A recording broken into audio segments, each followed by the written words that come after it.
All right, I have one question for you. Madrid or Barcelona? Coming up.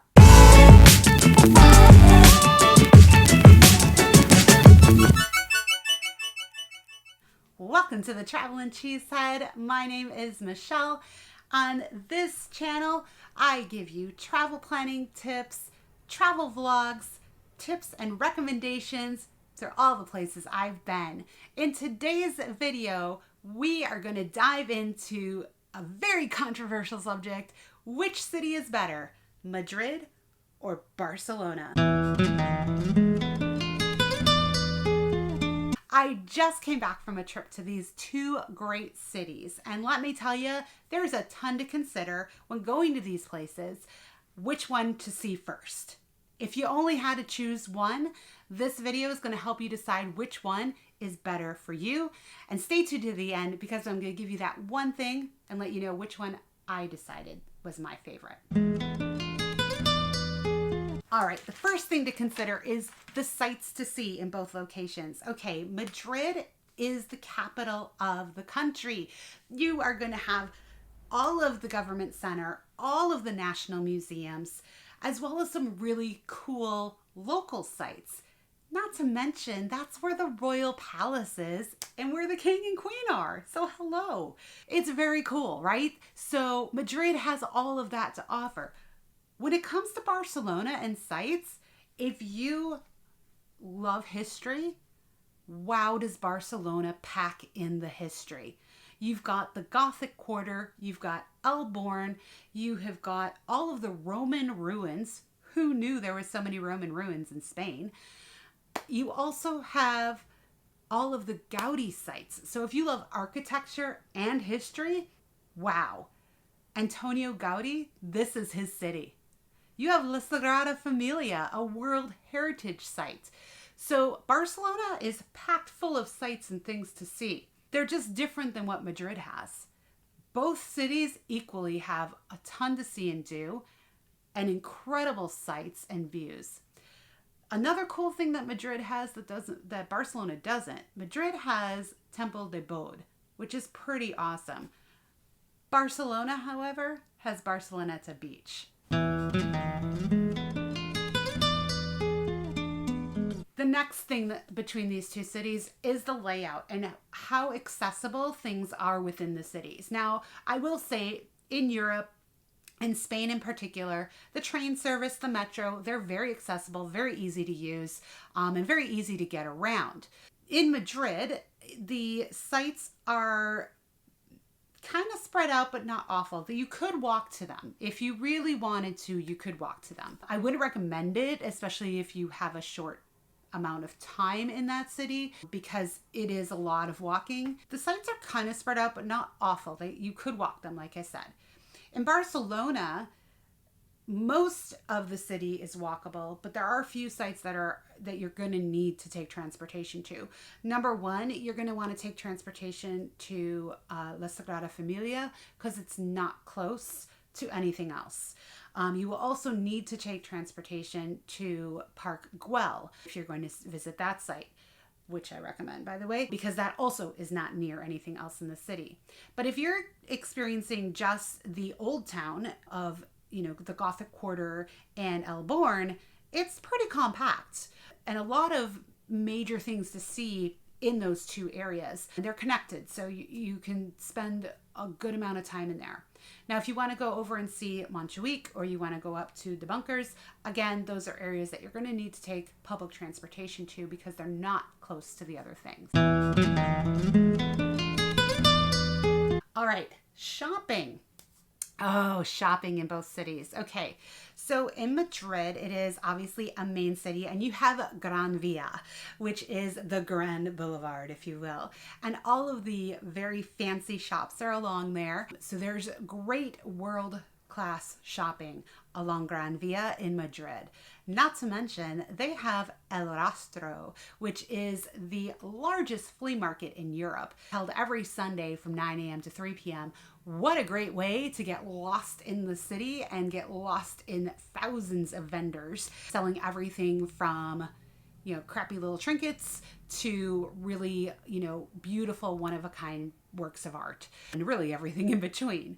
So shopping in Madrid is a lot of fun, and you have a lot of diversity. All right, shopping in Barcelona.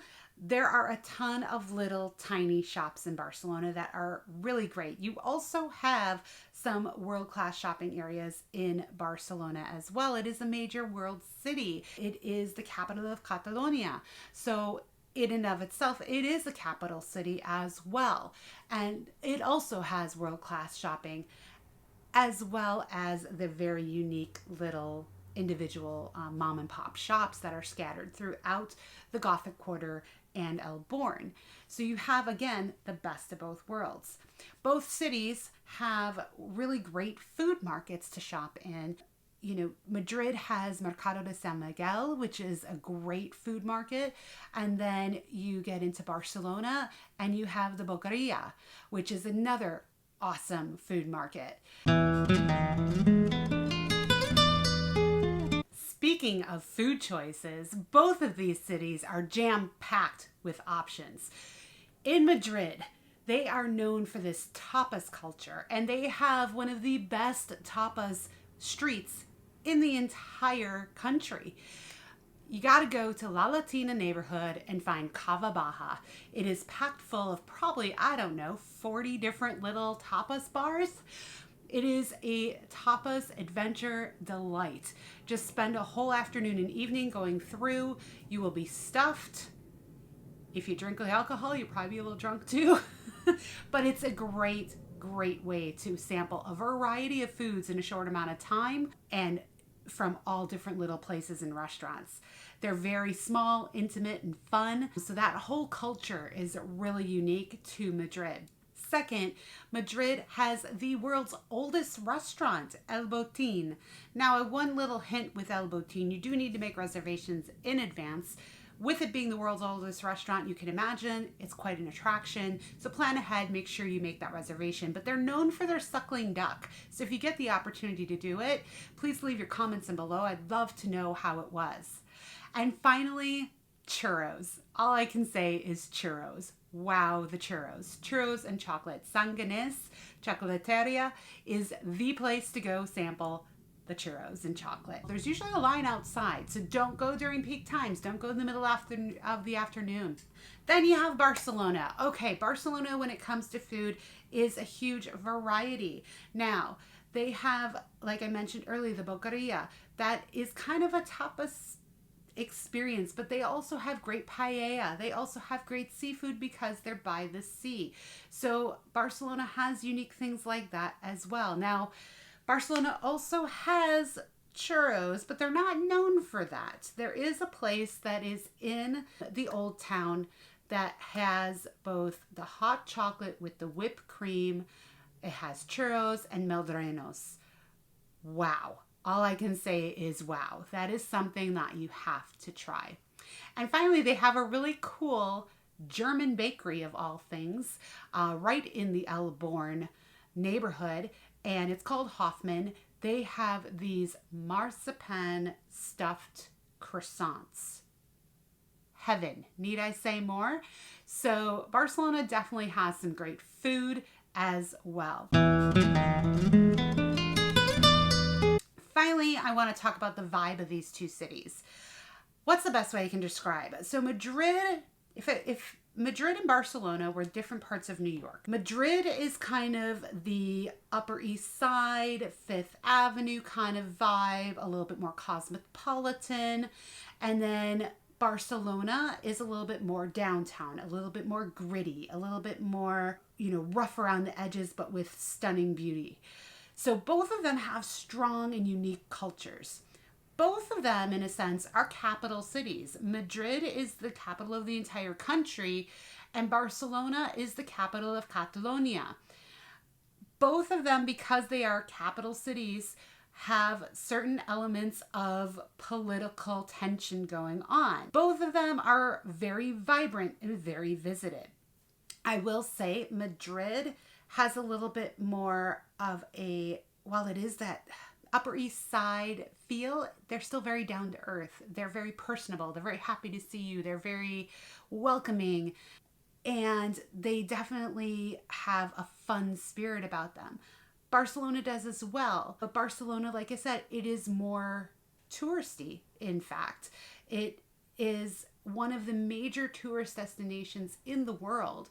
Therefore, I think that brings a little bit more of that element where it has that gritty nature to it, where, maybe, people come to their limit of being able to tolerate tourists. Not that they're not welcoming. We never had any bad experiences in either city.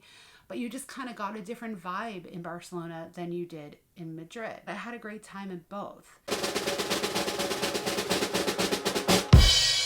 All right, so I promised you right here at the end, I would give you my pick of Madrid versus Barcelona and how I made that choice. So I always look at cities as, would I live there? If I had to relocate, would I live there? And that's how I determine which one of these cities was like my favorite. So with both of them, like I said, I loved both. I had a great time in both. I would love to go back and visit both. But there was one that I felt a little bit more like home, and that is Madrid. I felt that Madrid is somewhere I could live, I could settle down. I just love the whole vibe. Everything about it spoke to me. I would go back and visit Barcelona 100 times. There's so much to see and do there, but it is a little bit more touristy. There are things that both cities have to offer, and I think it just really depends on your personality. But my pick is Madrid. I'd love to know what your thoughts are on that. Leave them in the comments below. I thank you for joining me on the Traveling Cheesehead. Smash that like button if you got anything out of this video. Don't forget to subscribe, ring the notification bell so you don't miss a thing. And until next time, travel safe.